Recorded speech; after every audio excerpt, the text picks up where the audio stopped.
Fizemos a leitura em Apocalipse capítulo 2, versículos 12 a 17, e o tema na última quinta-feira foi Carta à Igreja de Esmirna, em conformidade com o texto de Apocalipse capítulo 2, versículos 8 a 11. Eu peço que você mantenha a sua Bíblia aberta no texto que foi lido durante a leitura oficial do culto.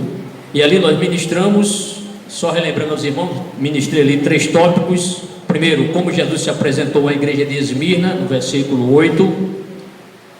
Tópico 2, a circunstância que a igreja de Esmirna estava enfrentando, com base no versículo 9. E o terceiro e último tópico foi o conforto de Jesus à igreja de Esmirna, ali, versículos 10 e versículo 11. Se por acaso você quiser rever este assunto, está na internet. Graças a Deus e a tecnologia e a inteligência que Deus deu ao homem, hoje temos esta grande possibilidade de filmar o culto e colocar no YouTube para que os irmãos possam assistir. Eu vou deixar o link para quem está assistindo esse vídeo, o link na descrição deste vídeo. Bem, irmão, dando continuidade ao estudo sobre as 7 cartas da igreja do Apocalipse, ou as igrejas do Apocalipse, o tema hoje é Carta à Igreja de Pérgamo. Você pode repetir? 1, 2, 3. Mais uma vez. Carta à Igreja de Pérgamo. O estudo está em conexão com o texto de Apocalipse capítulo 2, versículos 12 a 17. E como já é praxe, trago 3 objetivos para que possamos nos preparar e estar mais atentos ao que será ministrado.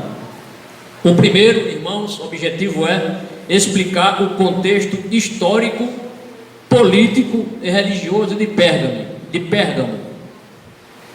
O segundo, expor dificuldades que os crentes pergamenses, de Pérgamo, crentes pergamenses, enfrentaram. O terceiro, conscientizar agora, nós nos envolvendo aqui, conscientizar os irmãos, para que conserve a sã doutrina e a pureza da vida cristã. Precisamos conscientizar os irmãos sobre esta questão. Para alcançarmos esse objetivo, vamos seguir este sumário aqui. Temos uma introdução, eu já iniciei, e no desenvolvimento 5 tópicos. 5 tópicos. O primeiro, como Jesus se apresentou à igreja de Pérgamo. Para cada igreja, Jesus apresentou-se de uma forma, com base no versículo 12. Segundo, o que Jesus aprovou na igreja de Pérgamo. O que ele aprovou, em alusão ao versículo 13. Terceiro, o que Jesus acusou na igreja de Pérgamo, versículos 14 e 15. O quarto tópico, a advertência de Jesus à igreja de Pérgamo, com base no versículo 16. E o último tópico, a promessa de Jesus à igreja de Pérgamo, com referência ao versículo 17. E por último, uma conclusão com aplicação prática. Eu sempre costumo trazer os irmãos já estão assim já familiarizados, algumas perguntas que na didática chama-se essa técnica de tempestade de ideias. A gente lança várias perguntas, não damos a resposta, mas é só para aguçar a atenção dos irmãos, para que os irmãos assim se despertem mais, estejam bem interessados no que nós iremos falar aqui, porque certamente durante a leitura você ficou com algumas dúvidas, você ficou com algumas indagações. Mas aqui, essa é a finalidade de estarmos aqui, ensinar a palavra do Senhor aos nossos queridos irmãos. O que significa a expressão trono de Satanás? O que significa essa expressão? Jesus falou isso aqui. Segundo, o que sobrevirá um crente que vive fornicando ou se prostituindo ou adulterando? O que pode acontecer? O que sobrevirá um crente? Um crente que vive fornicando, se prostituindo ou adulterando. Será que Deus vai deixar isso de graça assim? Será que Deus não está acompanhando quem vive uma vida assim? Não se admire não tem gente assim, está na igreja, mas está com outro pé no mundo. Um pé no mundo. Hoje, muitos jovens ou queria que fosse poucos jovens, eles querem às vezes estar na igreja, mas quer imitar o jovem do mundo, que chama a namorada, vai para motel. Não estou dizendo que isso aconteça aqui, mas em muitos lugares isso acontece. Porque a gente não pode. A igreja que nós vamos estudar agora estava se conformando com o mundo. O mundo estava entrando na igreja. E muitos já estavam partindo para essa vida licenciosa, essa vida de pecados sexuais, imitando os pagãos. E aí Jesus, que é o dono da obra, da seara, ele manda aqui uma correção. Jesus mostra que está vendo os passos dessa igreja, dos membros também. Prosseguindo, qual foi a doutrina de Balaão? O que é o maná escondido?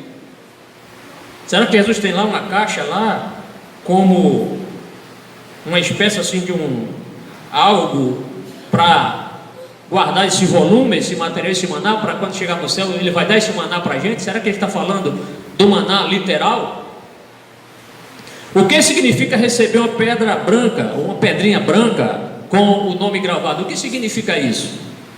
Então estamos aqui para ajudar o nosso querido irmão. Então peço só a sua devida atenção, evite conversar ou sair do recinto sagrado durante a ministração, tá certo? Só se for um caso de extrema urgência, extrema necessidade, aí tudo bem, mas se for assim, algo que não seja uma necessidade, você vai sair, vai perder muita coisa aqui. Então peço aí as orações dos irmãos, permaneçam aqui, peço até que os obreiros também, nenhum obreiro se ausente do púlpito no momento da ministração. Vamos iniciar aqui, irmãos, explicando aqui a questão do contexto político e religioso da época. O contexto político, o que estava acontecendo lá na Ásia Menor, o que estava acontecendo. Então nós veremos ali que os crentes, os problemas que os crentes pergamenses estavam enfrentando. Os crentes pergamenses estavam enfrentando um problema sério, e os irmãos verão que problema era esse. Salvo se o irmão realmente tiver problema de tomar água, não tem problema nenhum. Está tomando remédio, não tem problema, tá certo? Pode ir tomar a sua água. Tá certo. Amém. Havia um problema lá dos pagãos chamada adoração cultica. O que é isso? Os cidadãos pergamenses, o povo que morava em Pérgamo, estava no meio de uma sociedade, o povo estava no meio de uma cidade ali, completamente envolta com a idolatria. E no meio dessa cidade, ou entre essa cidade, entre os cidadãos dessa cidade, estavam os crentes que estavam ali. Nesta cidade chamada Pérgamo, ali tinha adoração aos deuses gregos e também aos deuses romanos, porque muitos deuses romanos só mudou o nome, mas eram os mesmos deuses gregos. Além disso, lá em Pérgamo havia um culto ao imperador. Em várias ruas lá de Pérgamo, o imperador mandou colocar a sua estátua, e ali colocava era uma espécie de lugar onde os cidadãos passavam ali e acendiam incenso ao imperador e proclamavam que o imperador era Senhor ou era Deus. Então colocava o imperador no mesmo pé de igualdade da adoração ao Senhor Jesus Cristo. E eles queriam que os crentes de Pérgamo fizessem isso também, oferecessem incenso ao imperador. Mas não era só o imperador. Vou citar aqui vários deuses naquela época que eram cultuados. Vamos ao nosso primeiro tópico. Como Jesus se apresentou à igreja de Pérgamo? Versículo 12. Vamos ler na Bíblia? Versículo 12, mais uma vez. Diz assim a palavra do Senhor: ao anjo da igreja em Pérgamo escreva: estas são as palavras daquele que tem a espada afiada de quantos gumes? De 2 gumes. Ele diz, no versículo 12, na parte A: ao anjo da igreja em Pérgamo escreva. Nós já explicamos aqui que o anjo, quando ele se refere ao anjo, não era um anjo literal, um anjo alado com asas, mas era o próprio líder, ou o bispo, ou o pastor, ou o presbítero, ou o ancião, que estava na frente da igreja. Essa carta, ela era destinada aos crentes, não só ao pastor, mas aos crentes, porque o pastor, ao receber essa carta era lida para toda a comunidade cristã. Mas a incumbência de corrigir os erros era do pastor. O pastor não podia fazer vista grossa com o que estava acontecendo. Ele tinha que resolver isso. Mas coube ao Senhor Jesus e a João. Jesus transmite, João escreve para que esta carta chegasse às mãos do líder e ele lesse, para tirar a igreja desse mundanismo que estava entrando dentro da casa do Senhor. Mas o texto menciona Pérgamo. A palavra Pérgamo significa exaltado. Alguns comentaristas chegam a dizer também que Pérgamo significa casado. E aí alguns chegam a dizer que Pérgamo era a igreja casada com o mundo. Faz essa associação. Éfeso, eu vou falar aqui de Pérgamo, mas é importante citar aqui Éfeso, que foi a primeira carta. Era uma cidade famosa, assim como Esmirna também era famosa, e a própria cidade chamada Pérgamo. Éfeso era o centro político da Ásia Menor. A cidade de Esmirna era o centro comercial, e a cidade de Pérgamo era o centro religioso. Então, de todas as 7 igrejas, a mais difícil para um crente viver era a igreja de Pérgamo, porque estava no meio de uma sociedade altamente idólatra. A cidade carregada, cheia de templo aos deuses que não são deuses, são falsos deuses. Então era um lugar difícil para alguém guardar a fé no Senhor Jesus, professar a fé. E ainda tinha a espada do imperador, aquela forma de pressão, que quem não acendesse incenso para o imperador, quem não declarasse fidelidade ao imperador, poderia ser morto, como vai acontecer aqui com um dos nossos irmãos. Você já ouviu a expressão pergaminho? Quando a gente lê isso, pergaminho, né? Até a Bíblia cita pergaminho. Paulo disse: traga o livro e os pergaminhos. Esse termo pergaminho tem origem na cidade de Pérgamo. Por quê? Porque Pérgamo era famosa, e a cidade de Alexandria, lá no Egito, ali havia o quê? O comércio de papiro. Antigamente as escritas eram feitas em papiro. Como houve essa questão assim, uma certa inveja entre a cidade de Alexandria e a cidade de Pérgamo, mesmo porque Pérgamo era tão famosa que tinha uma biblioteca lá com até, alguns comentaristas chegam a dizer, 200 mil volumes de livro lá nessa biblioteca em Pérgamo. Outros chegam até a dizer 400 mil volumes. Então era uma cidade que teve assim, de Alexandria, houve assim uma hostilidade, porque Alexandria, por ser uma cidade próspera e ali era comerciado o papiro, que era o papel. Como ela rompeu essa amizade ou essa aproximação da cidade de Pérgamo, o que é que os pergamenses criaram? Eles criaram agora uma nova forma de se escrever. E ali eles começaram a ver, a descobrir, e fizeram isso, que no couro de animal dava para se escrever. Aí eles começam a fazer o quê? Os pergaminhos. Então os pergaminhos, inclusive o Novo Testamento foi escrito em pergaminho. Em pergaminho, certo? Então essa cidade era famosa porque houve um certo assim, espécie de boicote entre a cidade de Alexandria com relação ao papiro, com relação a Pérgamo. E aí coube a Pérgamo desenvolver esse tipo de material feito de pele de animais. Então toda vez que você se lembrar, alguém citar pergaminho, lembra-se de Pérgamo, certo, irmão? Entenderam aí? Glória a Deus. Então era uma cidade, digamos assim, por ter essa biblioteca famosa, uma cidade rica culturalmente, assim como era rica também a cidade de Atenas e a cidade de Alexandria. Esta cidade chamada Pérgamo, ela ficava situada, hoje só existem ruínas, numa Acrópole, ficava num lugar alto da cidade chamada Acrópole, e lá, os irmãos podem assistir depois aí na internet, tem estudos sobre a antiga Pérgamo. Então a cidade antiga ficava numa espécie de colina, num lugar alto que eles chamam de Acrópole. Então se algum irmão um dia for para a Turquia, eu quero visitar Pérgamo, vai encontrar lá só ruínas, colunas, muitas pedras no chão, certo? Mas o que caracterizava muito essa cidade é que havia uma exacerbada idolatria nesta cidade, culto aos deuses gregos e aos deuses romanos.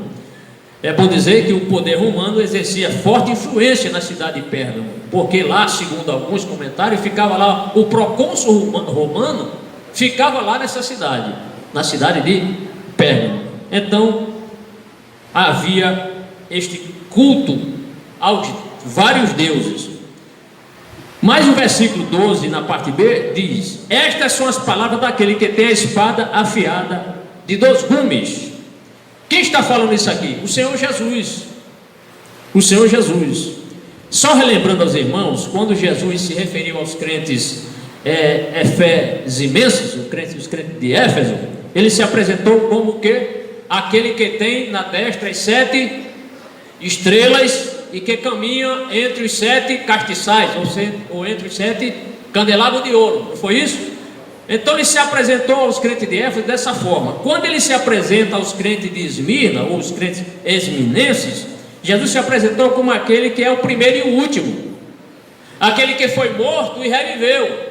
Só que agora ele não vai mais se apresentar assim. Ele apresenta-se dizendo o que? Aquele que tem a espada de 2 gumes. Para cada igreja, Jesus apresentou-se de uma forma, mas todas essas formas mostram o poder do Senhor Jesus. E aí quando Jesus diz assim: estas são as palavras daquele que tem a espada afiada de 2 gumes, o que é que Jesus está se referindo aqui? Qual é a espada que Jesus está falando? A sua palavra. A espada de 2 gumes, veremos aqui, consultaremos versículos, é a própria Bíblia. Vamos consultar vários textos. O que é que eu vejo nisso aqui? Aí a gente se lembra, bem, ele está falando de livro. E a espada de 2 gumes é a Bíblia. Mas livro nos faz lembrar Pérgamo. E Pérgamo nos faz lembrar que ela tinha uma famosa biblioteca. Só que todos os livros lá que os crentes ou o povo de Pérgamo tinham, os cidadãos tinham, podiam consultar, nenhum poderia melhorar a situação moral da sociedade. Nenhum livro dizia que é pecado se idolatrar pessoas, pecado adorar falsos deuses. Nenhum livro desse tinha este poder, ou tinha esta coragem. Quem era o autor que iria ser contra Roma? Quem é que iria escrever um livro dizendo que Deus condena a idolatria? Só a Bíblia, irmão. Só a palavra de Deus é santa. Por isso que a Bíblia é um livro diferente, distinto dos demais, porque tem autoridade, tem poder. Essas palavras, diz o Senhor, são espírito e vida. O único livro que você lê na presença do autor é a palavra de Deus. Você pode comprar o melhor livro, gostar do melhor autor, até cristão, mas ele não está presente. Mas quando você lê a Bíblia, o autor está presente, o Espírito Santo, para nos ajudar. Então quando Jesus diz aquele que tem a espada afiada de 2 gumes, ele está mostrando: eu tenho um livro poderoso, esse livro vai transformar a vida de vocês. Abandona a idolatria, porque a espada do meu espírito corrige maus procedimentos. A espada do meu espírito condena a idolatria. A espada do meu espírito diz que só se deve adorar a Deus, não se adora a imperador. Glória a Deus. Glória a Deus. Então nenhum dos seus livros tinha este poder redentor, somente a palavra do Senhor. Paulo, escrevendo aos crentes de Éfeso, na sua epístola de Éfeso, capítulo 6, versículo 17, ele diz assim: usem o capacete da salvação e a espada do Espírito, que é a palavra de Deus. Semana passada eu ouvi nosso pastor presidente falando, pastor Martim, alguns crentes estão se suicidando, tirando a própria vida. Por quê? Porque não estão usando mais o capacete da salvação. O diabo coloca na mente dele e ele fica susceptível, não à voz do Espírito Santo, mas à voz do diabo. Aí o diabo diz: tem solução para você, pule da ponte, se suicide. Aí o crente que não está com o capacete da salvação, não medita na espada do Espírito, fica susceptível. E aí o diabo vem, cochicha no ouvido dele, aí ele dá ouvido e começa a se ferir, se cortar com estilete, querendo se enforcar, tirar sua própria vida. Por quê? Porque não está com a espada do Espírito. Mas nesta noite Deus me trouxe aqui para dizer: meu irmão, há esperança para você. Use a espada do Espírito para combater as heresias. Use a espada do Espírito para desfortalecer a sua alma, o seu espírito. Glória a Deus. Interessante é que a Bíblia é uma espada bigúmia. Sabe o que é isso? Espada bigúmia é que corta dos dois lados. A espada do Espírito está mencionada também em Hebreus capítulo 4, versículo 12, na NVI, que diz o seguinte: pois a palavra de Deus é viva e eficaz, e mais afiada que qualquer espada de dois gumes. Se existe alguma espada, claro que existem muitas espadas ainda, e cortam bastante, mas existe uma espada que corta mais do que uma espada, literalmente falando, que é a palavra de Deus. Ela penetra até o ponto de dividir alma e espírito. Alma e espírito. Muita gente confunde alma com espírito, faz aquela misturada, mas a Bíblia, ela sabe distinguir o que é alma e o que é espírito. Juntas e medulas, e julga os pensamentos e intenções do coração. Só a Bíblia, a palavra de Deus, tem esse poder de penetrar lá no nosso espírito, no nosso íntimo, lá na nossa mente, no nosso coração, no nosso ser, e nos corrigir, e nos orientar, e nos dar um escape. Só a palavra de Deus faz isso. Eu fui atrás dessa declaração, de uma definição, espada bigúmia. Sabe por que a Bíblia é espada bigúmia? Claro, porque corta dos dois lados, pastor, mas tem uma explicação melhor do que essa. Disse que qualquer coisa que pode ferir as duas partes, tanto ao que usa quanto aquela contra a qual é usada. Então a Bíblia, tanto ela pode, eu posso usá-la para mim, como eu posso usar em favor da outra pessoa. Então, em favor daquele que tanto usa, quanto aquele contra a qual é usada. E se a Bíblia, se eu estiver pregando alguma coisa aqui que não está correta, e a Bíblia está mostrando a verdade, eu não prego a verdade, eu estou me cortando. Porque a palavra de Deus, ela corta para lá e para cá, fala para os irmãos e fala para mim. Amém? Glória a Deus. Então, a Bíblia, quando Jesus disse que tem a espada do Espírito, era a única maneira, o único meio dos crentes lá resolverem esse problema da idolatria, erradicar a idolatria, porque já tinha crentes já adorando aos deuses gregos, já adorando usando as mesmas práticas daquele povo, cometendo pecados sexuais, se prostituindo nos cultos daquela época. Havia tudo isso, irmão. Então o melhor remédio para se combater desvios teológicos, heresias, não é outro livro, é a Bíblia, a palavra do Senhor. Então Jesus, ele é muito forte aqui quando diz que ele tem a espada de dois gumes. Somente a espada do Espírito é que teria condições, plenas condições de corrigir maus procedimentos lá de alguns crentes que estavam já pendendo para o lado da idolatria. Vamos ao tópico 2. O que Jesus aprovou na igreja de Pérgamo, versículo 13. Vamos ler na Bíblia, versículo 13. Versículo 13 diz: sei onde você vive. Olha como Jesus, ele sabe tudo sobre a nossa vida. Sei onde você vive, onde está o trono de Satanás. Contudo, você permanece fiel ao meu nome e não renunciou à sua fé em mim, nem mesmo quando Antipas, minha fiel testemunha, foi morto nessa cidade onde Satanás habita. Primeiro ponto que eu achei aqui de extrema relevância é que Jesus conhece cada ambiente onde estamos. Cada ambiente onde estamos, Jesus conhece. Se você for para o shopping, Ele está lhe vendo. Se você for entrar no metrô, Ele está lhe vendo. Se você entrar no submarino, Jesus está lhe vendo. Para onde formos, Jesus está nos acompanhando. Ele sabe da vida de cada um irmão aqui. Amém? Mas registros históricos e arqueológicos mostram que nesta cidade havia muitos templos, famosos templos aos deuses romanos e aos deuses gregos. Por exemplo, lá havia o templo de Zeus. Alguém aqui já ouviu falar de Zeus?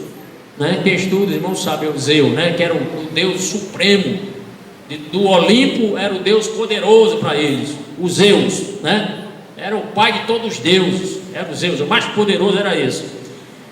Zeus era o nome que os gregos deram, mas os romanos usaram o mesmo Deus, só mudaram o nome e colocaram o nome dele de Júpiter. Então o deus grego chamado Zeus, é bom que os jovens aqui, né, aprendendo isso aí, quem sabe um dia cai no Enem, né? Vão acertar isso aí, certo? Então lá existia o templo de Deus, de Zeus, perdão, que era o deus grego, e Júpiter era o deus romano, era o mesmo Deus, somente mudando o nome. E ali a religião era altamente idolátrica, patrocinada pelo Estado. Então o Império Romano e seus imperadores cruéis investiram muito na idolatria. Então a máquina do governo estava à disposição da idolatria.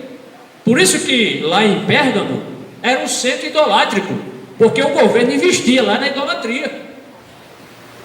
Então imagine os irmãos, imagine os amados irmãos aqui, viver numa situação dessa, num lugar desse, uma cidade cheia de templos aos deuses, de deuses romanos e gregos, e o imperador também querendo ser Deus.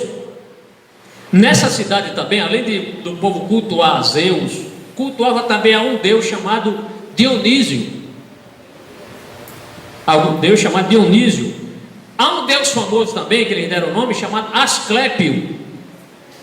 Asclépio é grego, e no latim é Esculápio. Esse deus grego, ele era famoso, inclusive hoje. Vocês já viram qual é o símbolo da medicina hoje? É um bastão com a serpente, não é? Pois esse deus chamado Esculápio, nas imagens, a arqueologia mostra isso, você pode ir para a internet e vai ver, existe a imagem do deus, ele segurando um bastão e com uma serpente. Interessante que esse Deus aqui era o Deus da cura, chamaram o Deus da cura. Lá, inclusive, havia uma escola lá de medicina lá, onde as pessoas doentes recorriam a este Deus para resolver os problemas dele, e aos seus sacerdotes, sacerdotisas que cuidavam dessas pessoas, que procuravam obter a saúde através de rogarem a este Deus chamado Esculápio, ou em grego Asclépio. E também havia lá a deusa chamada Atena. Então era deus demais, Dionísio, Zeus, Asclépio, não é? Ou Esculápio, Atena, eram deuses. E cada deus desse aqui tinha um templo deles. Templo. E, claro, o imperador também tinha seu templo. Tinha um templo lá, dedicado ao imperador, onde as pessoas queimavam incenso lá para ele e dizia: César é Deus, né? César é Senhor. E ai do crente, da pessoa. Por isso que os crentes, quando passavam nas ruas, as pessoas ficavam olhando. Quando passava um pagão e acendia lá um incenso aos pés da estátua, da imagem da escultura do imperador, todo mundo sabia, isso aí é dos nossos, é pagão. Aí havia o crente desviava-se do caminho, não acendia, e aí os crentes neste momento, os crentes eram distinguidos, quem era fiel e quem não era. Quem acendesse um incenso ao imperador, esse era pagão, não era cristão. Mas como se conhecia um cristão? Porque o crente negava-se a acender incenso aos pés de uma estátua do imperador, e muitos foram presos, e gente até foi morta. Mas Jesus, ele cita neste versículo que nós lemos aqui, Jesus diz: sei onde você vive, onde está o trono de Satanás. E aí tem uma boa definição para essa expressão trono de Satanás. Eu estava lendo o livro do pastor Armando Chaves Cohen, livro Estudos do Apocalipse, publicado pela CPAD. Aí ele explica aqui, como vamos definir isso? Trono de Satanás, Jesus usou esse termo. E aqui ele diz: é onde o diabo tem estabelecido o seu domínio e poder. Então, o trono de Satanás é onde o diabo tem estabelecido o seu domínio e poder. Em muitos lugares, aqui na zona norte de Natal, o diabo tem seu trono. Graças a Deus que nas igrejas não, mas em muitos lugares aí onde o povo faz oferenda, despachos, macumbaria, essas coisas, esses cultos que a Bíblia reprova, ali é terreiro de Satanás, ali é trono de Satanás, porque o Espírito Santo não está ali, irmãos, não está ali. Mas o versículo 13 prossegue e diz: contudo você permanece fiel ao meu nome e não renunciou à sua fé em mim. Não era todos os crentes que estavam comprometidos com a idolatria. Não. Ali na cidade de Pérgamo havia crentes fiéis. No meio desse paganismo todo, ali tinha uma igreja. Uma igreja que permaneceu fiel. O próprio Jesus disse: você permanece fiel, mesmo você em volta de templos pagãos, você permanece fiel a mim. Você permanece fiel ao meu nome e não renunciou à sua fé em mim. Mesmo, apesar das adversidades, apesar das perseguições, ali tinha uma igreja. Então, Jesus fala isso aqui claramente: você permanece fiel. Permaneça fiel, que Jesus está lhe acompanhando, irmão. Apesar das lutas que você passa, da dificuldade, mantenha-se fiel ao Senhor. Então havia uma forte pressão para que os irmãos, os crentes, adotassem esses costumes dos povos pagãos, cultuar as imagens de escultura, cultuar esses deuses. As pressões eram grandes. Certamente alguém chegava no cidadão: ei, crente, mas todo mundo não faz, por que você não faz? Porque você é diferente. É como o jovem vai para a faculdade e lá vai escutar professores ateus, colegas que não querem saber de Deus, não querem saber da Bíblia. Aí diz: fulano, eu faço isso, por que você não faz? Mas todo mundo faz. Pratique isso, faça isso. A sociedade hoje mudou, mas a Bíblia não mudou. Deus não mudou. Deus permanece fiel. Então os irmãos pergamenses sofriam fortes pressões culticas, idolátricas, para que eles cedessem. Ora, irmão, Jesus disse que ninguém pode servir a dois senhores. O crente não tem como ele adorar a Cristo e adorar o imperador, adorar os outros deuses, a Zeus, a Esculápio, a Atenas, a Mercúrio, a Apolo, tantos deuses gregos aí, inventados pela mente dos gregos. Não tem como. Não tinha como. Graças a Deus que nós só adoramos a Jesus, amém, irmão? Só adoramos a Ele, porque só Ele é Senhor. Nós não nos prostramos diante de uma imagem de escultura. Tem muita gente se prostrando diante de uma imagem de escultura. Então eram fortes as pressões. O que acontece é que Jesus, por ele ver o quadro, a situação lá de Pérgamo, ele viu que mataram um crente lá, porque esse crente foi fiel. O crente rejeitou as práticas pagãs. Como é o nome dele? Antipas. Olha o versículo 13 na parte C. Jesus diz: nem mesmo quando Antipas, minha fiel testemunha, foi morto. Isto é, os crentes lá viram quando o irmão Antipas foi morto, mas mesmo assim eles permaneceram fiéis, não tiveram medo. Eles não se acovardaram. Mataram o nosso primeiro mártir aqui. E segundo a Bíblia, foi o primeiro mártir lá de Pérgamo, foi Antipas. Os irmãos não ficaram amedrontados: olha, vamos negar a Cristo, porque já mataram, quem sabe o próximo será eu, ou alguém da minha família. Não. Jesus disse: nem mesmo quando Antipas, minha fiel testemunha, foi morto. Sobre este irmão Antipas, não há dados biográficos sobre ele. Se você ler, pode ler Eusébio de Cesaré, que faz assim uma deferência muito assim, que não tem muita credibilidade. E os melhores teólogos, nenhum ousa falar alguma coisa sobre Antipas, porque não existe registro biográfico, dados biográficos dele. O que nós sabemos é que Jesus disse que ele era uma fiel testemunha. Só esse testemunho de Jesus já está bom, não está, irmão? Só Jesus dizer: olha, ele foi minha fiel testemunha, ele foi um fiel crente para mim, isso aí é que importa.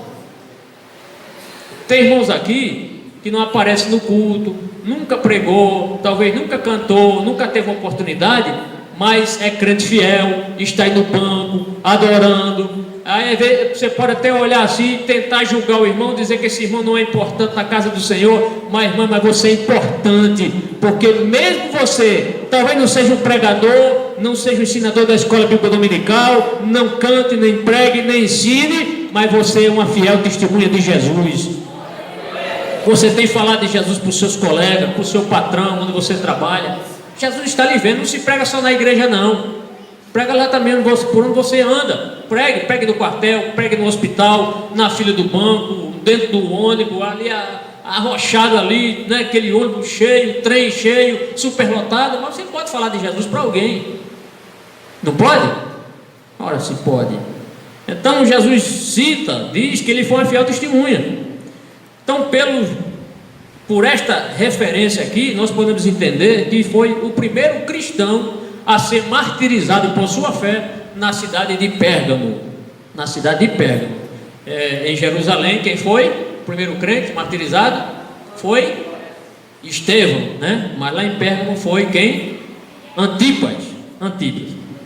Então, para os irmãos, era algo assim frequente eles serem tentados a adorar os deuses, esses deuses criados pelos homens. Mas muitos irmãos permaneceram fiéis sem adorar ali, isto é, aguentar as pressões. É importante. Agora alguns cedem, né? Algumas pessoas cedem. Por que muitos crentes cedem na hora da tribulação, na hora da perseguição? Por uma coisa. E aí, quando eu estava me preparando esse estudo, eu me lembrei dessa parábola, dessa passagem bíblica. Os irmãos estão lembrados da parábola da semente, não estão? Quantos tipos de terreno tinha? 4 tipos, não era, de terreno? 4 tipos de terreno. A semente era só uma. Por que muitos são, na hora da perseguição, desistem? Por isso aqui que Jesus diz. Mateus capítulo 13, versículos 20 a 21. Vamos ler? Jesus disse assim, ó, Mateus capítulo 13. Quanto a semente que caiu em terreno pedregoso, esse é o caso daquele que ouve a palavra e logo a recebe com alegria. A pessoa ouviu a palavra, aceitou Jesus com alegria. Amém. Versículo 21. Todavia, visto que não tem raiz em si mesmo, não cresceu, não deixou, não estudou a Bíblia, não orava, não deixou Deus trabalhar na vida dele, o que acontece? Fica sem raiz. Todavia, visto que não tem raiz em si mesmo, permanece pouco tempo. Quando surge alguma tribulação ou perseguição por causa da palavra, logo a abandona. Pode ser que isso tenha acontecido com alguns crentes lá nessa cidade, Pérgamo, ou de Éfeso, ou de Esmirna. Em muitas igrejas acontece, os irmãos, por qualquer coisa, assim, ficam com raiva um do outro. Às vezes a gente diz uma coisa, o irmão não perdoa, entendeu? E fica mastigando aquilo, não sabe perdoar, não quer perdoar.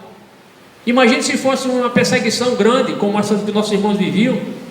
Uns eram até presos, torturados, como aconteceu com muitos irmãos, foram torturados. Quem lê aquele livro de John Fox, O Testemunho dos Mártires, irmão, você vai dizer, sabe uma coisa, eu não sou crente não, porque esses aqui é que são crentes, esses aqui é que tinham fé mesmo em Jesus, morreram, foram estraçalhados, mortos, machucados, humilhados, cortados, serrados, e eu, se uma pessoa pisar no meu dedão, já estou querendo deixar o carro da igreja, estou querendo já abandonar a direção do conjunto, quero abandonar tal departamento por uma coisinha, irmão. E se viesse uma perseguição braba, você iria aguentar?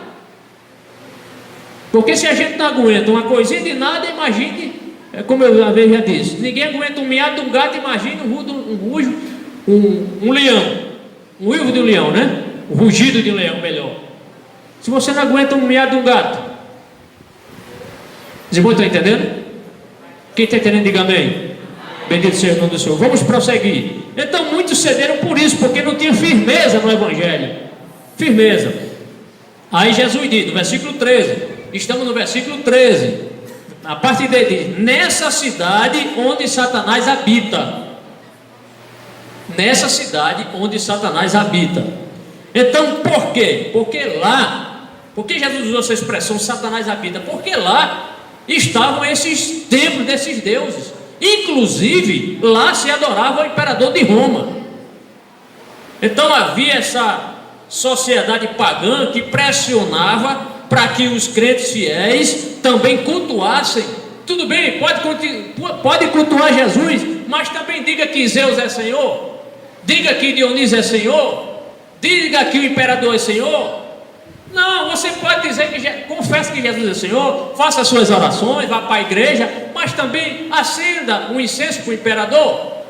E os crentes que eram fiéis, que aprenderam a doutrina, não iam ceder, irmãos, não iam ceder. Então a igreja era muito pressionada pela sociedade pagã. Hoje, por exemplo,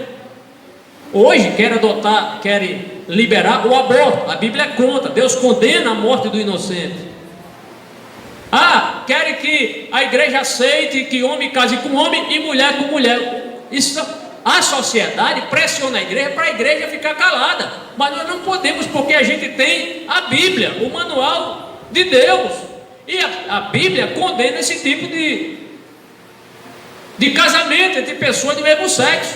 Sim ou não? Claro. Agora, as pressões são grandes? São grandes pressões que os deputados evangélicos recebem lá no Congresso, entidades, associações, ONGs que defendem esse tipo de casamento, ficam pressionando, e aí nos chamam de homofóbicos. Os crentes são homofóbicos. Quem é que não fica indignado quando vê dois marmanjos barbudos, um pegando a mão do outro e se beijando? Você acha isso normal?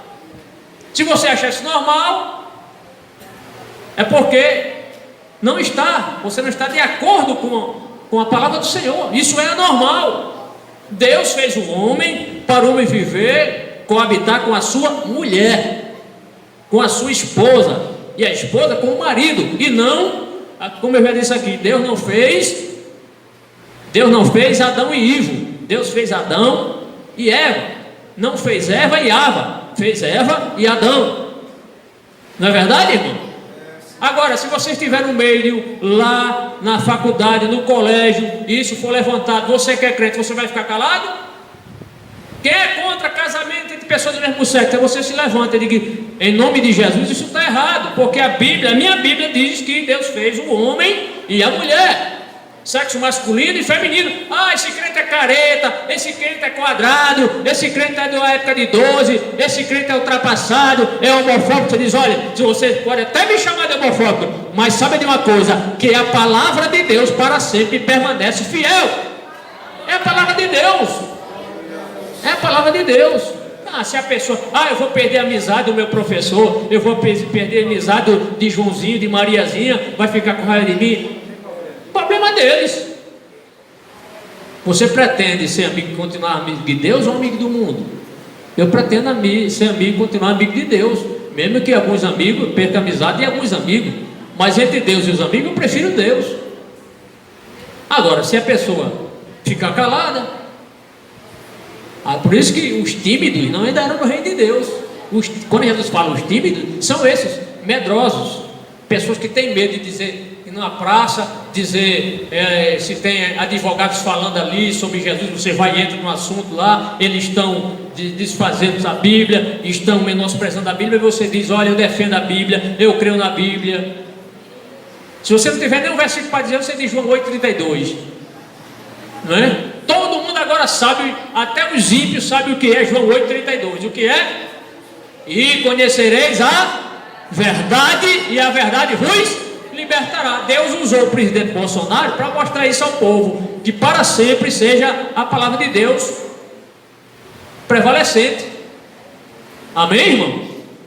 Imagine se ele usasse a Bíblia toda, né? Usou um versículo só e ganhou a eleição. Um versículo só ganhou a eleição. Imagine se ele dissesse os 31.189, né? Aliás, 1189, capítulo 31.000 e tantos versículos. Imagine. Claro que ele não ia dizer isso, mas pelo menos um texto da palavra do Senhor. Mas valeu isso aí, né? João 8,32. Pois é, irmão, só a verdade liberta. Então a igreja estava vivendo no meio de uma sociedade altamente permissiva. A máquina do governo estava a favor da idolatria, custeando as despesas idólatras, fazendo templos, construindo templos em homenagem aos deuses. Então lá em Pérgamo era um centro de idolatria da Ásia Menor. Amém? Então a gente tem que ter muito cuidado. Hoje em dia existe aí um pensamento chamado relativismo. Já ouviu falar no relativismo? Relativismo, isto é, não, irmão, isso já foi pecado, hoje é diferente. Hoje não é bem assim. Não. A Bíblia permanece fiel. Deus permanece fiel. Deus não mudou. Então nada de relativismo, tá certo? Então se alguém dizer, falar para você, irmão, todo mundo pratica porque você é diferente, você diz, é porque eu sou diferente mesmo. O crente não tem que ser diferente, irmão? O crente tem que ser diferente. No falar, no vestir, até no vestir, na forma de se vestir, o crente é diferente, né? Amém. Vamos para o terceiro tópico. Eu estou correndo aqui, viu, irmão? O que Jesus acusou na igreja de Pérgamo? 2 versículos aqui. Vamos ler os 2? Vamos ler? Abra a palavra do Senhor, ou mantenha aberto. Versículo 14 e 15. No entanto, tenho contra vocês algumas coisas. Você tem aí as pessoas que se apegam aos ensinos de Balaão, que ensinou Balaque a armar ciladas contra os israelitas, induzindo-os a comer alimentos sacrificados a ídolos e a praticar imoralidade sexual, ou seja, prostituição. Em algumas versões tem assim, que é a mesma coisa, prostituição, imoralidade sexual. Versículo 15. De igual modo, você tem também os que se apegam aos ensinos dos nicolaítas. Então Jesus acusa a igreja de Pérgamo dessa forma, mostrando isso que eu acabei de ler. O versículo 14 começa assim: no entanto, tenho contra você algumas coisas. Contra você. Se nós olharmos Apocalipse capítulo 2, versículo 4, Jesus disse ter ficado contra a igreja de Éfeso, porque ela tinha abandonado o quê? O primeiro amor. Abandonou o primeiro amor. Coisa seríssima. E ali, com relação aos crentes pergamenses, aqui estão os 2 versículos, estão os 2 versículos. Tenho contra você algumas coisas, e aí é isso que nós veremos na sequência. Olha, irmão, quando Jesus fica contra uma coisa, é porque isso é seríssimo. Seríssimo. Se o mundo ficar contra você, se o mundo ficar contra você e Jesus estiver ao seu lado, você não perdeu nada. Agora, se o mundo lhe apoiar e Jesus ficar contra você, você é um perdedor. Quem entendeu, diga amém. Então Jesus disse: tenho contra você algumas coisas. O mundo pode ficar contra mim, mas Jesus não ficando, está tudo bem. Agora, se o mundo ficar contra mim, pode ficar. Jesus estando comigo, dá tudo certo. Amém, irmão? Glória a Deus. Então, se Jesus estiver com você e o mundo a seu favor, você é um perdedor. No versículo 14, na parte B, Jesus prossegue: você tem aí ele começa. Por que Jesus estava contra essa igreja de Pérgamo? Não quer dizer que eram todos os crentes, mas havia uma boa parcela de irmãos que estavam querendo ir para o mundão, querendo cultuar os deuses gregos e romanos. Você tem aí pessoas que se apegam aos ensinos de Balaão. Dentro dos crentes, os crentes, Jesus disse: vocês aí da igreja, tem alguns que se apegam às doutrinas de Balaão. É isso que nós veremos agora, que ensinou Balaque a armar cilada contra os israelitas. Se você ler Números capítulo 22, 23, 24 até o versículo capítulo 25, você vai verificar esse falso profeta. Foi contratado para amaldiçoar o povo de Deus. Mas Deus não deixou ele amaldiçoar o povo. Ao invés de quando ele abria a boca para amaldiçoar, ele abençoava. Isso é que é Deus, né, irmão? Aí ele, que recebeu uma propina para ser falso profeta, para profetizar, para prejudicar o povo de Israel, o que ele fez? Tem um jeito. Arranja umas moças bonitas aí, as moças aí, lá as moabitas. Quando os israelitas viram essas moças aí, vão ficar doidinhos. E aí vocês chamam ela para o culto idolátrico, se prostituam com elas, eles vão se prostituir com elas, vão adorar os deuses moabitas, e aí a desgraça está feita. Foi o que aconteceu. Então, esse falso profeta Balaão induziu Israel, levou Israel, alguns israelitas, a se prostituírem com esses cultos, nesses cultos dos deuses moabitas. E aí Jesus está acusando aqui, ó, você tem pessoas que se apegam aos ensinos de Balaão. Qual era o ensino de Balaão? É o ensino, era o culto idolátrico, culto aos deuses estranhos. Então, quando Jesus se refere a Balaão, era essa questão dessa doutrina dele, que para fazer os crentes cair, é só levar os crentes a se prostituírem espiritualmente, adorar Jesus e adorar os deuses. É como se ele dissesse: irmão, não tem problema não, pastor, não tem problema, nós somos fiéis a Jesus, mas a gente não deixa de cultuar os deuses gregos. Qual o problema? Todo mundo não faz? Aí está o perigo.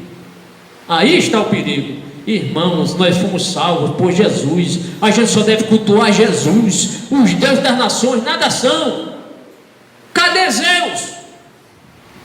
Cadê Mercúrio? Cadê Apolo? Cadê Poseidon? Cadê o Hermes, Deus do comércio? Cadê Atena? Cadê os deuses? Só Deus na mente, irmão, e feito em imagem de escultura. Não vale nada. E o nosso Deus, Jesus ressuscitou, está no céu, prometeu voltar para arrebatar a sua igreja. Este sim é Deus, este que ressuscita morto, já com o corpo putrefado, com 4 dias de morto, enterrado. Jesus deu vida, porque Jesus é Deus. O único e verdadeiro Deus chama-se Jesus Cristo. O resto, é paganismo. Então, a igreja de Pérgamo, ela começou bem. Jesus elogia a igreja, mas aos poucos ela estava cedendo terreno para os crentes mundanos. O joio, que quem é trigo se conserva, quem é trigo aguenta, não é verdade? O trigo suporta a cara feia, o trigo aguenta as coisas que a gente passa na igreja, o trigo aguenta. Agora o joio se espanta, dá um pulo, grita de um lado, é desrespeitoso. O joio é assim, irmão, porque existe na casa do Senhor ovelha, e alguém já disse, e bode também, irmão. Não é eu que estou dizendo, não, alguém disse.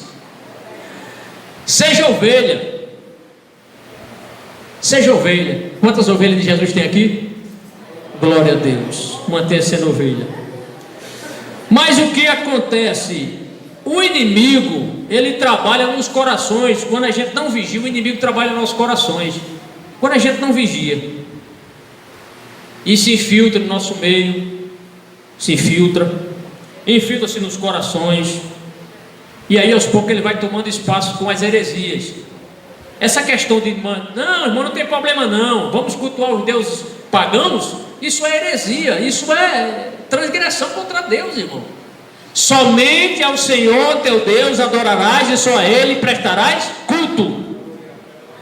Nem os objetos. De vez em quando a gente já ouvia até no púlpito o crente pregando aqui, dizendo, irmão, eu adoro isso. Não adore objeto, irmão. Uma vez até com um professor meu de teologia, eu discuti com ele em plena classe. Ele descuidou-se lá e disse, eu adoro isso, irmão. Não sei qual foi o objeto que ele disse. Eu disse, professor, não diga isso não.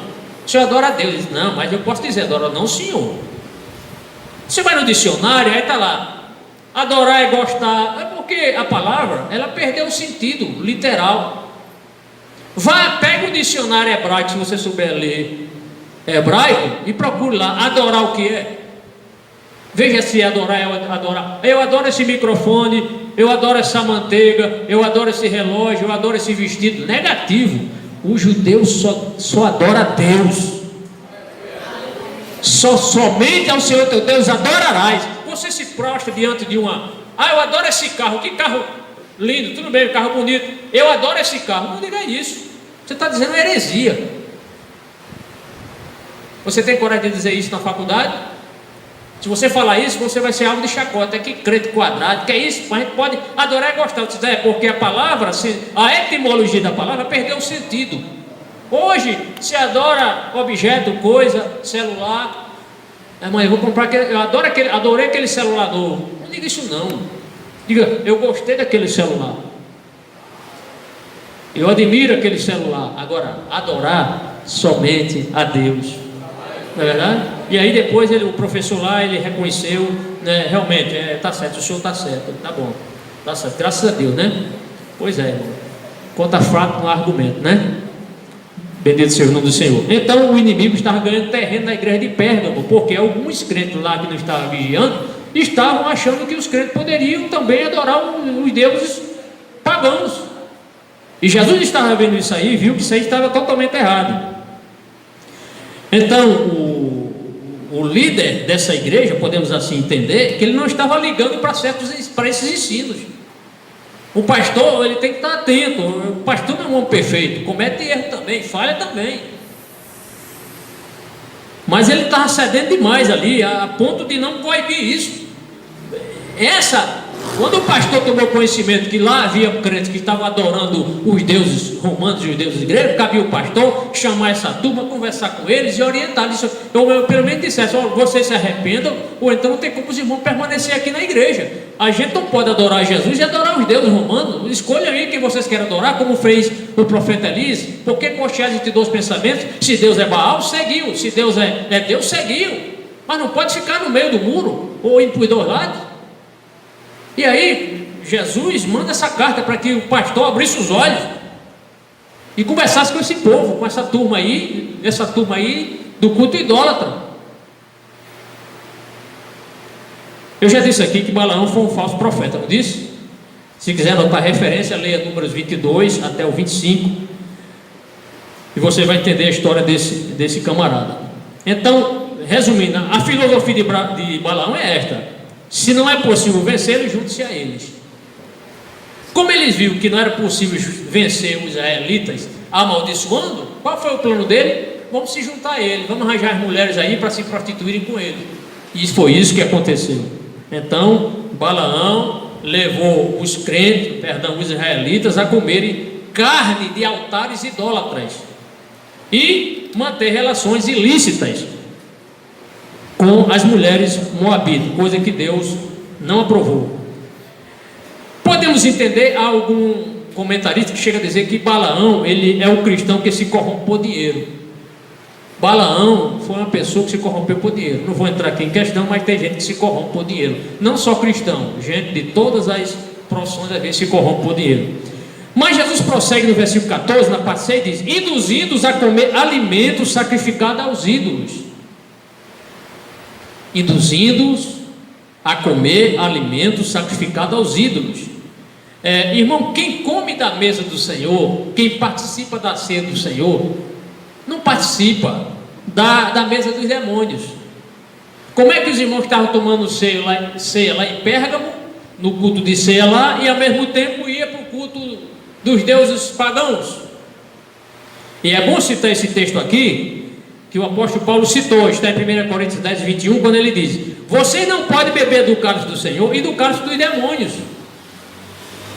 Não pode participar da mesa do Senhor e da mesa dos demônios. O que acontecia? Nesses cultos idolátricos, as pessoas ofereciam os alimentos, as carnes, primeiramente aos deuses. Por que Daniel, voltando agora lá para a Babilônia, por que Daniel não comeu da mesa do rei? Porque antes de oferecer, de trazer a mesa a comida para o rei, se ofereciam os deuses da Babilônia. E como a palavra de Deus coibia isso, orientou aos judeus não comerem dessas carnes, os crentes lá de Pérgamo, por um momento de descuido, alguns, não todos, graças a Deus, estavam indo para lá, os cultos pagãos, se prostituindo com as sacerdotisas e com os sacerdotes, e no dia de ceia aparecia lá na ceia para comer o pão do Senhor, o pão, participar do pão e do vinho. Deus ficava satisfeito com isso, irmão? Tem como o crente, ele está aqui, vem para o culto de Santa Ceia, e depois, quando na época do Círio de Nazaré, ele vai lá para naquela festa idolátrica chamada Círio de Nazaré, Ou então colocar uma cruz nas costas e sair caminhando aí de joelho para pagar promessas? Tem como a pessoa ser fiel assim? Não tem. Vamos prosseguir. E Jesus disse: e a praticar imoralidade sexual, versículo 14. Então alguns crentes lá foram seduzidos por Satanás, achando que era tudo normal, porque a sociedade faz, a maioria faz. Nunca vá pela maioria. A maioria nem sempre está correta, viu, irmão? A maioria é bom quando é para eleger um prefeito, um presidente, aí tudo bem, é a maioria que ganha. Mas nas coisas de Deus, com relação às coisas da Bíblia, nem sempre a maioria está certa. Não foi a maioria que condenou Jesus? Pois é. E a praticar imoralidade sexual. O que estava acontecendo lá? Porque as pessoas diziam: não, isso é normal, peque, não tem problema não. Porque havia um pensamento chamado gnosticismo. Alguém aqui já ouviu falar no gnosticismo? Algum irmão aqui já ouviu falar?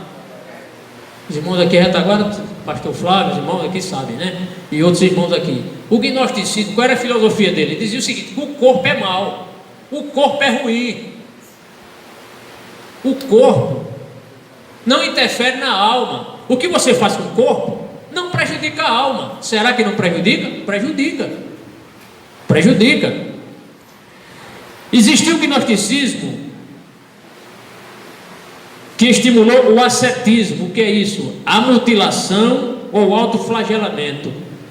Isso era o gnosticismo que estimulou o ascetismo. E existia, só para não se decorar isso aqui não, e existia o gnosticismo também que promoveu a licenciosidade. Esse era pior. Isto é, maltrate o corpo. Pode pecar com o seu corpo, que não vai afetar seu espírito. Pode cometer pecados sexuais, se prostituir, porque esse corpo mesmo é para pecar. Não vai afetar o espírito. Por isso que os gnósticos não acreditavam que Jesus veio em corpo. Eles diziam que Jesus era um espírito. Porque se eles admitissem que Jesus... Porque eles valorizavam a matéria. O corpo é matéria, a matéria é mal. Se eles disserem Jesus veio em corpo, então eles iam dizer que Jesus realmente não era tão bom assim, porque o corpo só tem coisa ruim. Mas na verdade a gente sabe que tudo que nós fazemos com o corpo pode refletir na alma também. Se eu peco com o corpo, eu também estou transgredindo a lei de Deus, automaticamente estou prejudicando o meu espírito, a minha alma. Sim ou não? Sim, irmão. Então, naquela época, o pecado ele estava muito latente naquela sociedade. As pessoas praticavam atos sexuais, principalmente os senhores romanos que tinham suas escravas, praticavam sexo com qualquer um, em qualquer hora, em qualquer lugar. Não era o dono das servas, das escravas? Ele achava que poderia abusar de qualquer uma daquelas moças, às vezes que quiseram. Por quê? Porque havia essa licenciosidade. Existia essa questão moral, estava muito aquém do esperado. Então era um povo que moralmente a religião deles não corrigia essas práticas. Irmão, igreja, religião que não coíbe maus procedimentos não vale nada. Religião que não coíbe a idolatria não vale nada, é perda de tempo. Mas graças a Deus que nós temos um livro, que é a palavra do Senhor, que mostra o que é pecado e o que não é. E todo crente sabe que todo pecado nessa área sexual é pecado grave e contra Deus, contra o corpo, contra o próximo. Sim ou não? É verdade. Lascívia é pecado, prostituição é pecado, adultério é pecado, fornicação é pecado. Se alguém não sabe o que é fornicação, fornicação é a pessoa praticar sexo, a prática do sexo entre pessoas solteiras. É fornicação, é pecado. Os fornicários não herdarão o reino de Deus.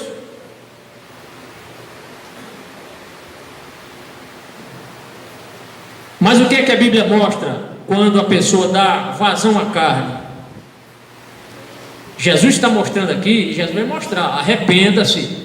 Esses crentes que estavam vivendo assim, adorando a Cristo e se prostituindo lá, Jesus deu escape. Qual é o escape? O arrependimento. Então toda pessoa que vive pecando, se prostituindo, cometendo todos esses pecados aqui, o que é que Paulo escreveu? Romanos 8, 12 e 13. É que a pessoa que vive cometendo esses pecados vão morrer espiritualmente.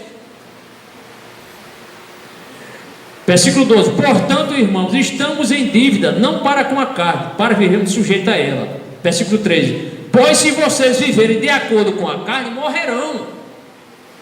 Mas se pelo Espírito fizerem morrer os atos do corpo, viverão. A tentação vem sobre qualquer um, irmão aqui, do jovem ao ancião. Sofremos tentações, mas sofrer tentação não é um pecado. Agora, o que é que eu posso fazer para que eu não peque? É estar nos pés de Jesus, é ler a Bíblia, é se envolver com a palavra de Deus, é evitar ler revista pornográfica, é evitar ler esses livros que só falam em adultério, em pecado, livros que vão despertar a sensualidade, uma literatura licenciosa. Evite isso. Evite a internet com esses canais, muitos canais aí que só leva a pessoa a alimentar a carne, irmão. Quantos casamentos estão desfeitos hoje? De obreiros, de irmãos, de irmãs, por quê? Foram lá olhar o que não devia, ficaram presos, porque a carne, Jesus disse que a carne é forte ou fraca? A carne é fraca. E se a gente começar a alimentar a nossa carne, a carne gosta disso. A carne gosta dos prazeres mundanos. Mas nós temos o Espírito Santo na nossa vida. E quem tem o Espírito Santo de Deus na vida, não vai encher a cabeça com essas coisas que não edificam, irmão. Evite assistir filmes pornográficos, filmes que despertam essas coisas do prostituição, adultério, essas coisas, lascívia. Evite isso. Hoje, antes as pessoas iam à banca de revista, compravam o que queria. Hoje não precisa mais, está na palma da mão, no celular. Eu peço até aos irmãos aqui, os maridos, não coloquem senha no seu celular, deixe sem senha. Porque o marido coloca uma senha para a esposa não ver o celular? Está correto? O meu celular não tem senha, da minha esposa não tem senha. Eu pego o celular dela, eu pego a minha, não tem meu celular, não tem problema nenhum, não tem nada para esconder. Mas eu ouvi testemunha aí de pessoas, pastor, ele coloca uma senha, não deixa eu acessar o celular. Por quê? Será que ele está vendo o que não deve? Pode estar acontecendo isso. Muitos casamentos entre crentes, irmão, já foram desfeitos por causa desse negocinho do celular. Não, o celular é uma bênção para quem sabe usar. Agora, quem não sabe usar, é um trono de Satanás também, se não souber usar. Então, muito cuidado aí com isso, tá certo? Não precisa dizer, que todo mundo sabe que a inclinação da carne é morte. E a inclinação para o lado do Espírito é o quê? É vida. Não vou citar referência por causa do tempo aqui. Então, cuidado com o que você está ouvindo, lendo, assistindo, certo? Porque você pode se complicar. Sobre a questão do que eu faço com o corpo interferir no espírito, é verdade, na alma. Tudo que a gente faz com o corpo, se for pecado, vai interferir no espírito, na nossa comunhão com Deus. Eu coloquei aqui nesse estudo, 1 Tessalonicenses 5:23, diz: que todo o espírito, alma e corpo de vocês sejam preservados e irrepreensíveis na vida de nosso Senhor Jesus Cristo. Então, os gnósticos que diziam que não pode pecar, porque a carne realmente é para pecar mesmo com a carne, não interfere no espírito. Ora, se não interfere, interfere. Olha aqui: corpo, alma e espírito devem estar o quê? Preservados para a vida do Senhor. Por que o nosso corpo vai ser transformado? Porque esse corpo do pecado não pode chegar no céu. Esse corpo que nós pecamos às vezes com ele não pode chegar no céu, ele tem que ser transformado. Não é isso? Nosso corpo não será transformado no arrebatamento? Não é verdade, irmão? É verdade. Mas o versículo 15, vou correr aqui. De igual modo, você também tem os que se apegam aos ensinos dos nicolaítas. Então, os ensinos aqui de Balaão era com relação à prostituição cultual. E os ensinos dos nicolaítas? Vamos a eles então. Alguns crentes pergamenses estavam admitindo os ensinos heréticos que a igreja de Éfeso rejeitou. Veja só, a igreja de Éfeso foi a igreja que preservou a doutrina. Só teve um problema lá, qual foi? A falta de amor a Jesus.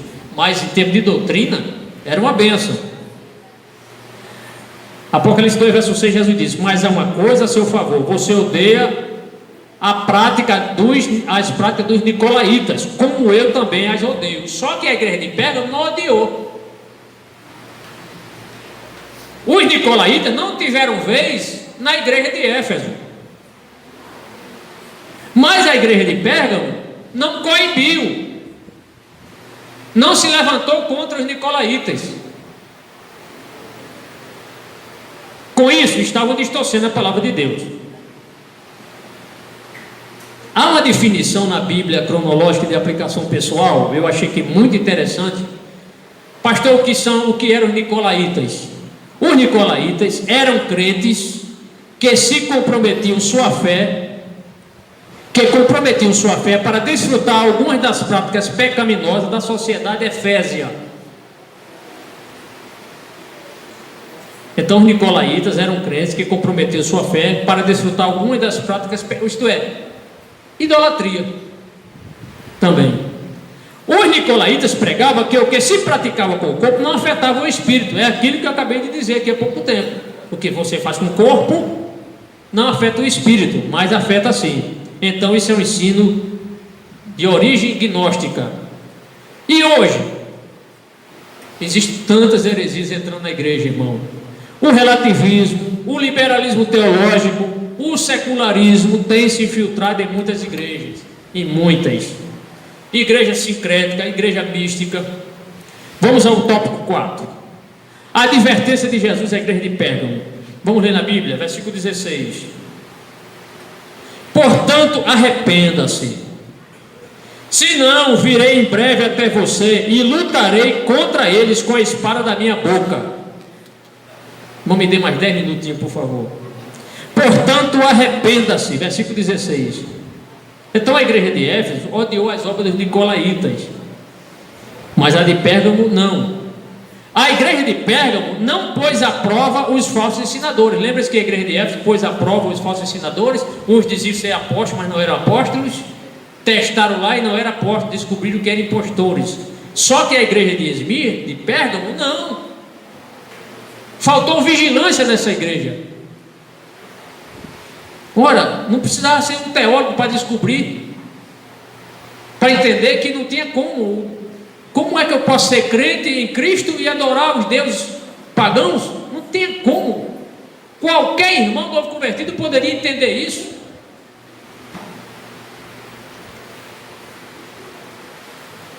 Então Jesus, quando ele diz, portanto arrependa-se, Jesus aqui traz o remédio, né? Se as pessoas procuravam lá o Esculápio, que era o deus da cura daquela época deles, na crença deles, Jesus tinha um verdadeiro remédio para curar as almas desses irmãos que tinham pecado dessa forma. Qual era o remédio? Arrepender-se. Até hoje, quando a gente faz uma coisa errada, se arrependa, nos arrependamos e Deus perdoa. Deus restaura ou não restaura? Restaura, irmão. Cometeu uma falha, arrependa-se, peça perdão a Jesus, vá para os pés do Senhor, chore, derrame suas lágrimas, confesse e abandone. Qual o problema? Então Jesus tinha um verdadeiro remédio para os crentes pergamenses, quando ele diz arrependa-se. Então Jesus, que é o médico dos médicos e não o Esculápio, Jesus diagnosticou a causa e deu o remédio. Qual é o remédio? Arrependa-se. E arrepender, viu, irmão? Todos nós cometemos falhas. Quem nunca comete? Quem vai dizer amanhã não vou cometer? Já está cometendo. Todos nós cometemos. Não somos perfeitos, eu não sou perfeito, tenho minhas falhas, muitas falhas, você também tem. Agora, vamos deixar de impulsar por causa disso? É só pedir perdão. É só se arrepender. Senhor, me arrependo do que eu disse, do que eu falei. Aí Jesus diz no versículo 16: se não virei em breve até você e lutarei contra eles. Olha, irmão, Jesus está dizendo: se você não se arrepender, eu vou lutar contra vocês. Contra esses crentes, não era toda a igreja, é contra esses que estão se infiltrados na igreja e não querem correção, querem viver. Não tem gente assim: eu não preciso de pastor, eu não preciso de igreja. Daqui a pouco vai dizer: eu não preciso de Jesus. Aí, esse está no inferno mesmo, se disser que não quer Jesus. Mas a gente precisa de pastor, nós precisamos da Bíblia, nós precisamos de Jesus. Quem iria prevalecer contra Jesus? Quem é que vai prevalecer contra Jesus? Não vai, ninguém prevalece contra ele. Então, Jesus disse: senão em breve irei e lutarei contra eles. O que é que Jesus está mostrando aqui? Quando ele diz arrependa-se, é porque quando há arrependimento, há restauração, irmão. Quando há arrependimento, há restauração. Prosseguindo no versículo 16, ele diz: com a espada da minha boca. Ele diz: lutarei contra eles. Aí o versículo 16, na parte C: com a espada da minha boca. Então Jesus estava dizendo: olha, não tenha medo da espada dos romanos. Antipas morreu pela espada dos romanos, mas eu tenho uma espada muito mais poderosa. Jesus também estava dizendo para os crentes não temer a espada de Roma. Daqui a pouco eu vou ler um versículo para deixar isso aqui mais claro. Então a igreja de Pérgamo, se não se arrependesse, sentiria a espada de Cristo, que é a palavra dele. Isto é, os ricos ensinam de Jesus. Por quê? Porque só a verdade liberta. Diga: só a verdade liberta. Glória a Deus, só a verdade liberta. Os crentes de Pergamenses não deveriam temer a espada do imperador, nem a espada dos governantes romanos. Mateus 10, 28, Jesus disse: olha, não temais os que matam o corpo e não podem matar a alma. Eles poderiam matar os crentes pela fidelidade, mas não matava a alma. Aí Jesus disse: temei antes aquele que pode fazer perecer no inferno tanto a alma como o corpo. Isso sim é que é juízo. Já prosseguindo agora para o último tópico, e prometo aos irmãos aqui ser bem breve, 9 horas, vamos ver se a gente, em 10 minutos a gente conclui aqui, irmãos.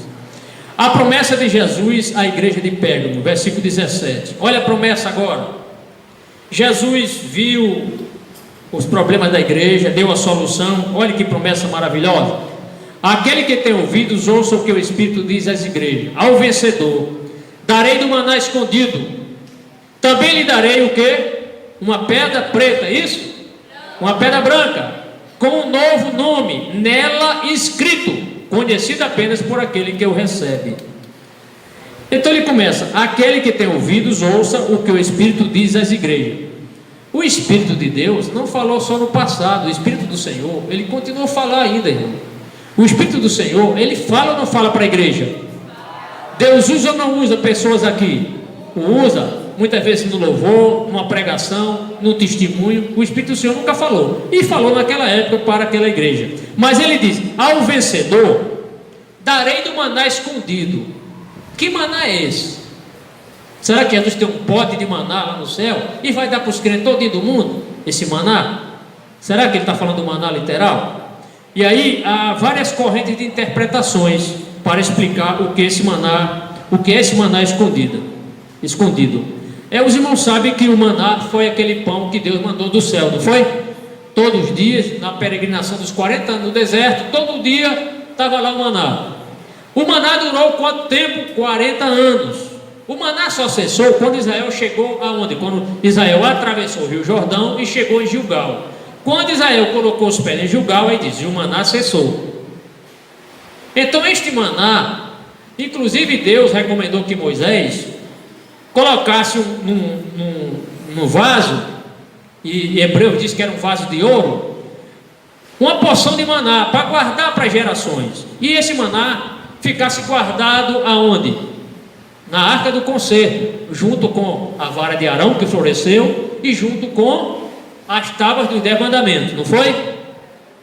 Passaram-se tempos e tempos. Tempos e tempos. O que acontece? Muitos intérpretes concordam que este maná aqui é Jesus.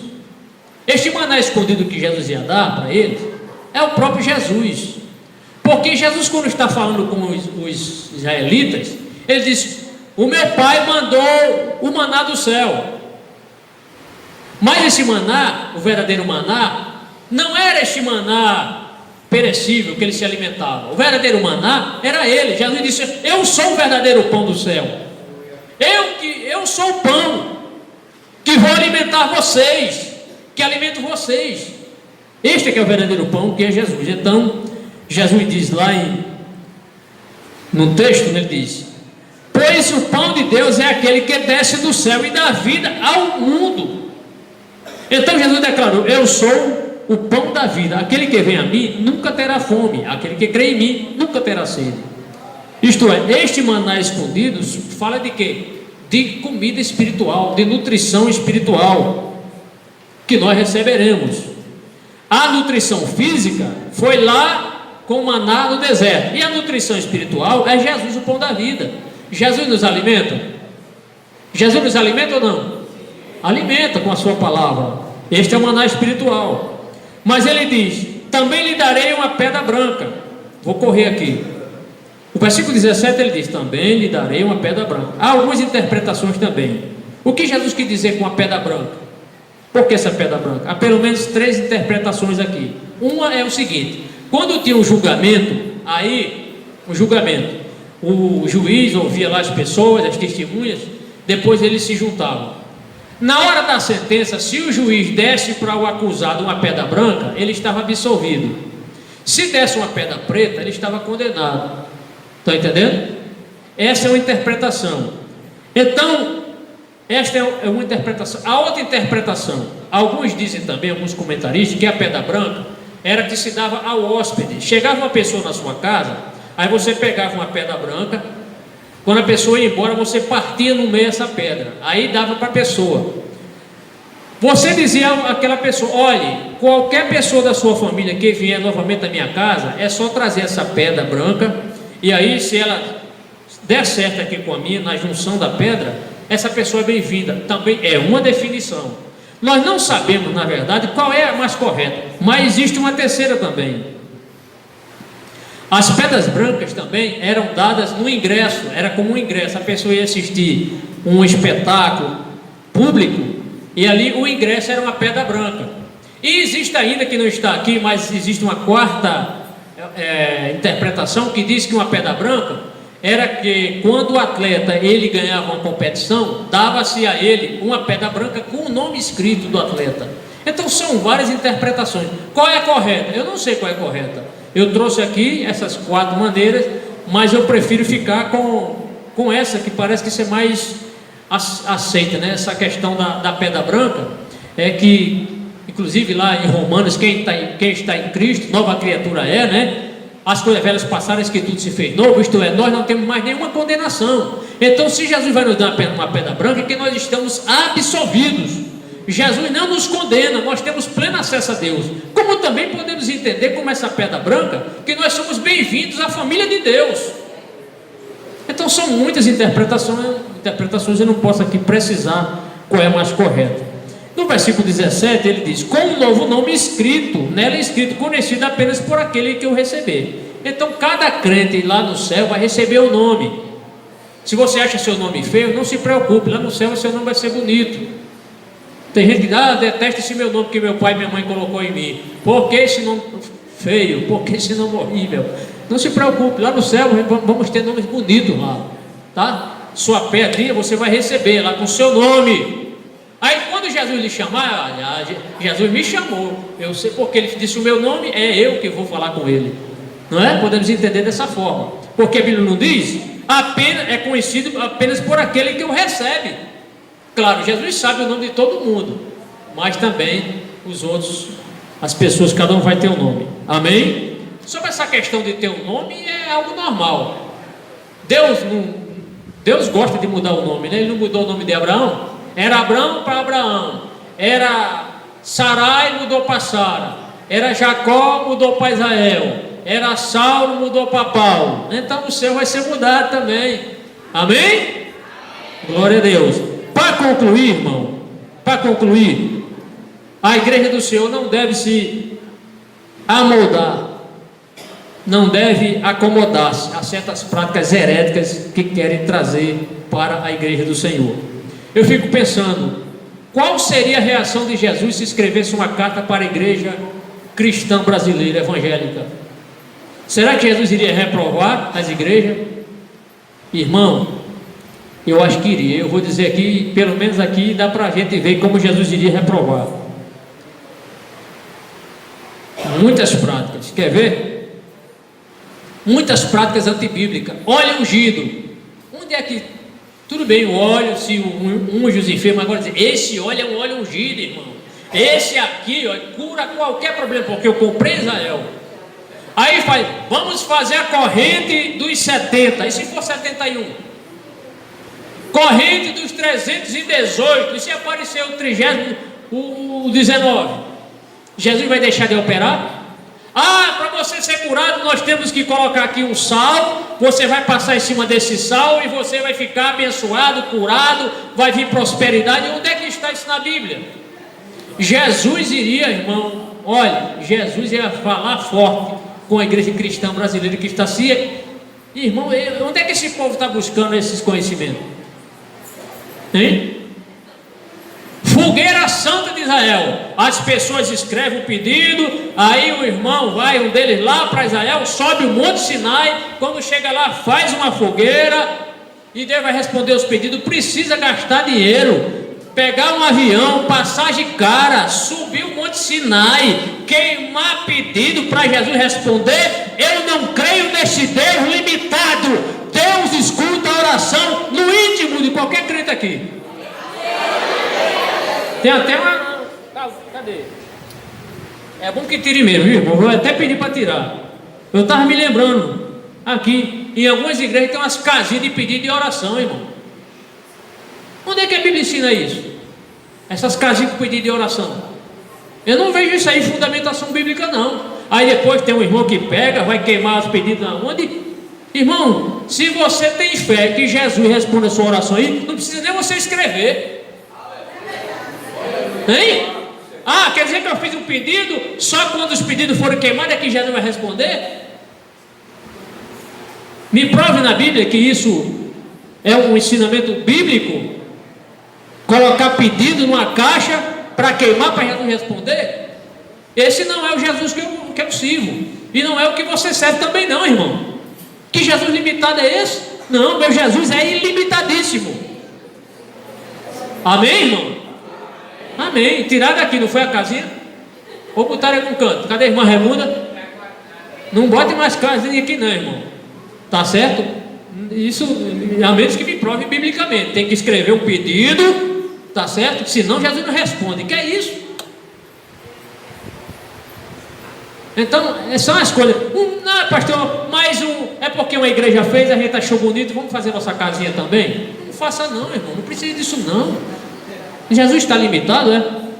Não, tá certo? Então, fazer isso aqui, irmão, fazer essa casinha com pedido para queimar o pedido, para Jesus responder, é a mesma coisa da fogueira santa, só que a gente não gastou dinheiro para ir para o Monte Sinai, mas a prática foi a mesma, gastou o mesmo fósforo, gastou o fósforo e a fumaça lá. Se alguém tem aqui do ciclo de oração, alguma irmã, viu, irmão? Entenda bem. Tá certo? Isso aí, para mim, isso aí não me convence não. Tá? É uma fogueira, não é de Israel, mas é uma fogueira do setor, da congregação. Eu não vejo isso aí com bons olhos não. A menos que me prove que isso aí tem que fazer. Então não seja enganado pelas heresias. Leia a sua Bíblia. Vamos ler mais a palavra do Senhor, se comprometer mais com o reino do Senhor. Voltemos à pureza doutrinária e Deus vai nos abençoar. Peço perdão aos irmãos por ter passado 15 minutos, mas é tudo pelo bem do reino. Fiquemos em pé, vamos agradecer ao Senhor nosso Deus. Obrigado, irmão, pela tolerância. Que Deus abençoe a todos. Vamos trabalhar para Jesus.